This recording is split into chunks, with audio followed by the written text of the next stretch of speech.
Chapitre 5 donc de la mise en garde de Dieu à son peuple. T'inquiète, ce message me concerne aussi, d'accord? Le peuple, Dieu avertit son peuple, hein, afin d'éviter des conséquences désastreuses. Pour toi et moi, hein, qui sommes appelés au ministère, pour toi qui peut être pasteur, berger d'un troupeau, responsable d'un groupe de prière, appelé au ministère, qui évangélise ou quoi que ce soit. Ok? Alors viens avec moi dans le livre des Actes, chapitre 20, à compter du verset 17 jusqu'au verset 30. L'apôtre Paul fait appeler donc les anciens de l'Église. Il s'adresse aux anciens de l'Église. Et il dit ceci. Oh, je vais aller direct.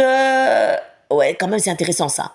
Alors, il dit au verset 20, vous savez que je n'ai rien caché de ce qui vous était utile et que je n'ai pas craint de vous prêcher, de vous enseigner publiquement et dans les maisons, etc.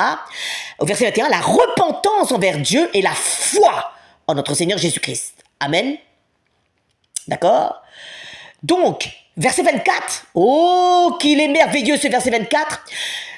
Mais je ne fais pour moi-même aucun cas de ma vie comme si elle m'était précieuse, pourvu que j'accomplisse ma course avec joie, la course avec Christ, hein, Jésus-Christ de Nazareth, et le ministère que j'ai reçu du Seigneur Jésus-Christ de Nazareth, d'annoncer la bonne nouvelle de la grâce de Dieu.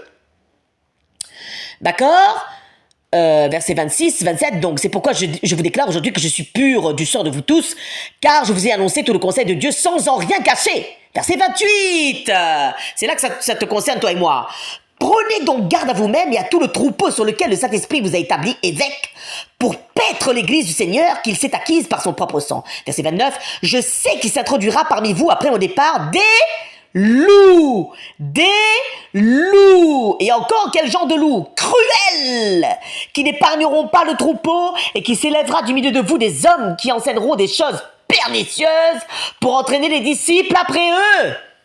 Alors, ce matin, le Seigneur avertit qu'il ne tolère pas qu'on dilue sa parole, qu'il ne tolère pas que tu fasses la promotion de ta petite personne et que tu fasses des compromis avec les enseignements du monde ou avec le monde pour glorifier ta petite personne au lieu de glorifier sa parole, la parole de Dieu qui sort de la bouche du véritable Dieu, le véritable.